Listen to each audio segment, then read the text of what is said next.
Longévité, les Australiens seraient les mieux lotis selon une nouvelle étude basée sur les données de 15 pays d'Europe, d'Amérique du Nord et d'Asie révèle les nationalités ayant la plus longue espérance de vie. Et le régime alimentaire est loin d'être le seul facteur à prendre en compte. De par le fait qu'il compte beaucoup de centenaires, des pays et régions comme le Japon, l'Himalaya, les Andes ou la Méditerranée, sont vus comme les lieux où la longévité est la plus haute. Cela étant, une nouvelle étude parue dans la revue Population Studies révèle que l'Australie et la Suisse tirent leur épingle du jeu. L'étude introduit en effet une nouvelle méthode d'évaluation de l'espérance de vie, en tenant compte des événements historiques vécus par les générations les plus âgées. Une croyance populaire veut que le Japon et les pays nordiques se débrouillent vraiment bien en termes de santé, de bien-être et de longévité. Mais l'Australie est à la hauteur, a nuancé le Dr Payne, co-auteur de l'étude. Les résultats ont beaucoup à voir avec la stabilité à long terme du pays et le fait que l'Australie a bénéficié d'un niveau de vie élevé pendant très longtemps.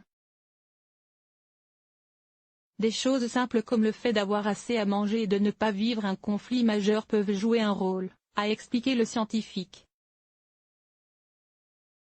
Pour l'étude, le Dr Payne a utilisé les données de 15 pays d'Europe, d'Amérique du Nord et d'Asie ayant une espérance de vie élevée.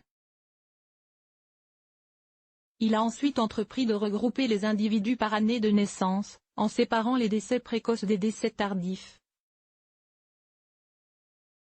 Afin de déterminer l'âge auquel une personne lambda peut être considérée comme un survivant au-dessus de la moyenne.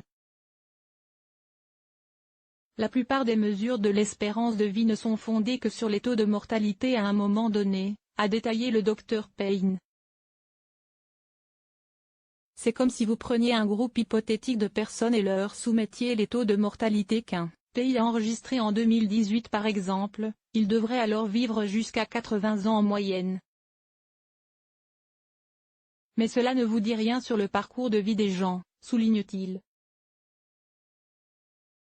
Notre mesure prend ici en compte le parcours de vie, en incluant les taux de mortalité d'il y a 50, 60 ou 70 ans.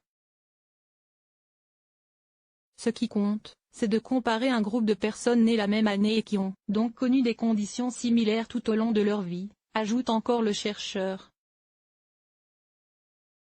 Par exemple, pour chaque Australien de plus de 74 ans, nous sommes sûrs à 100% qu'il a survécu à la moitié de sa cohorte, indique le Dr Payne.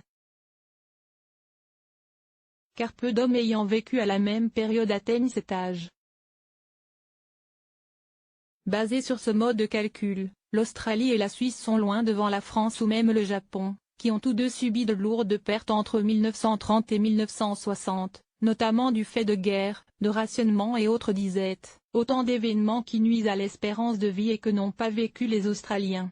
Source: Eureka Lair.